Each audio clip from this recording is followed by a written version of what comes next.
પંચાયત સમાચાર 24 માં આપનું સ્વાગત છે। લીમખેડામાં ભારત બંધને સમર્થન। વેપારીઓ દ્વારા ભારત બંધને સમર્થન આપ્યું। સુપ્રીમ કોર્ટ દ્વારા ST/SCના આરક્ષણના ચુકાદાને લઈને વિરોધ કરાયો।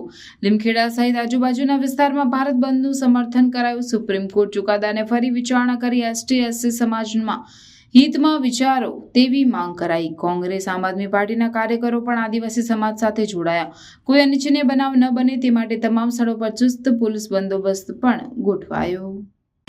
સુપ્રીમ કોર્ટના રિઝર્વેશનના જે જજમેન્ટના વિરોધમાં આજે ભારત બંધનું એલાન કરવામાં આવ્યું હતું। એમાં લીમખેડા તાલુકામાં જે લીમખેડા શહેર છે એ વેપારી મંડળોએ અમારો સપોર્ટ કરી અને બજાર બંધ રાખ્યું। એ બદલ હું એમનો ખૂબ ખૂબ આભાર વ્યક્ત કરું છું। અને સાથે સાથે દાહોદ જિલ્લાના દરેક તાલુકાઓ પણ બંધ રહ્યા, એમાં વેપારી મંડળોએ અમને સપોર્ટ કર્યો, એ વતી એમનો પણ અમે ખૂબ ખૂબ આભાર વ્યક્ત કરીએ છીએ।